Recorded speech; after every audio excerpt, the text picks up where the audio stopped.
So Ashland Brothers, I believe now we're going to Ashland. Yes, and some people are traveling by kayak this afternoon on the streets of New Orleans, right, Ashland? Yeah, guys, they are. We're at the corner of South Carrollton and Banks, where to my left, it looks like a normal day here in New Orleans, maybe a little bit of water on the street. But if you look to my right, where I am standing right now, about knee deep, and just for perspective, I'm about 5'3" on a good day. It looks more like a lake than a road, okay? And yes, in fact, we do have our friends right down here. If I can make my way down to them, where they have been kayaking for the past 50 minutes now, making the most of these matters. And of course, we've seen a lot of students at Jesuit who did go to school today. They've been wading through the waters, trying to get to their cars, trying to get to their parents to go home. But here we've got our friends who live just down the street, and they are going to share a little bit of their experience today dealing with some of these catastrophic rain issues that we've been dealing with here in New Orleans and really across a significant portion of our viewing area. So what have you been able to experience today? What did it look like from this morning compared to now, when you guys seem to be a little bit more lax? Oh, yeah. So this morning I slept in and I woke up to like a million missed calls, people being like, oh, move your car. And I went out in the street and I was parked on the median, but it was already like way up to the tailpipe nearly. So I called him and told him like, hey, can I use your ramps? And then he was like, oh, I got to get home because I got to go get my kayaks. And then we put the car up and then we just kind of like hung out. And I drove home so I could get the kayaks. Yeah. I was prepared. So you guys actually lived right down the road, and you were telling me that this morning you did deal with some flooding. So what is the current status of your car? Not this vehicle that you got right here. Not this bad boy, but your vehicle, your car.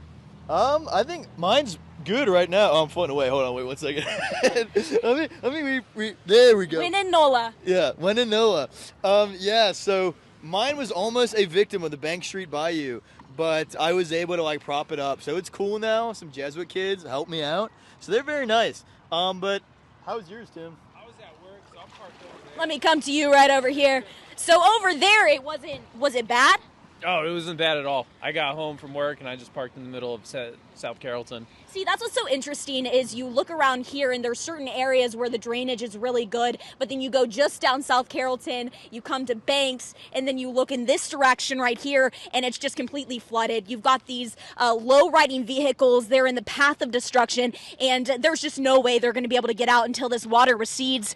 Of course, there are a couple of cars that are a little bit more lucky down there, but of course what we say is always heed caution and always listen to what NOLA Ready says. If you're given the opportunity to park on the neutral ground, do so, especially in this situation. You also mentioned that since you live right down the road here on Banks, that you guys may have had a little bit of flooding inside of your home.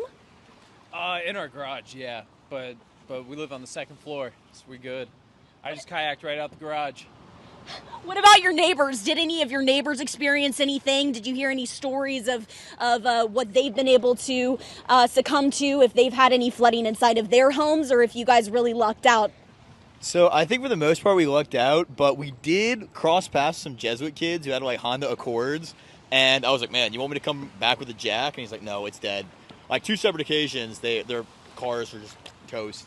But I think in terms of like houses flooding, most people here, their houses are a little bit more elevated, but you didn't really talk to too many of the neighbors, so I don't really know. Yeah, but it doesn't look good. Yeah, all our neighbors were at the bar. So out here, I mean, you guys are having a great time right now. Now I really am even sort of thigh deep at this point. Were you guys able to tell how deep the water is down there? Would you say it's a 1.5 feet? Would you say it's 2 feet? I mean, estimate. Right about there. It's like 2.5 deep. Yeah. 2.5 deep. Wow, that is crazy. Have you guys seen anything like this? I mean, obviously we know that New Orleans is prone to flooding. We do have some critical infrastructure problems, but have you ever seen anything like this in the time that you've lived along Bank Street? So I used to live down in Rendon, and it got pretty bad on Rendon, but he's been here for he's been on Banks for like 3 years. And he told me that Ida, it was like horrible, so. Yeah. Would you compare this to Ida? This is my 4th time kayaking on this street. So Ida was worse, but this is still pretty fun. All right, so you guys are having fun in the kayaks, but would you recommend people drive down this street? The Bayou or the Bank Street Navy can only save you if we can only do so much. So no. Yeah, well, you heard it from them, and guys, I mean, we're talking about, you know, a couple feet deep of water. Of course, those low-riding vehicles are going to really struggle along here. But if you have a vehicle that is even higher up, I mean, that's still going to create problems for you. If you can turn around and don't drown, heed that caution. Of course, we have seen a couple come through this area, and that is certainly not what emergency professionals would recommend you do. They would recommend you turn around. But another problem that it creates, of course, is when you're driving down in the wake of the water, it's pushing that water to the side, to the shoulders, and it's just making things worse, making matters worse for the vehicles that are parked on the side, of course, pushing more water into those vehicles. So again, if you can avoid the area right now here at South Carrollton and Banks, I would recommend you do so. Reporting live in New Orleans, Ashlyn Brothers, Fox 8, Local First.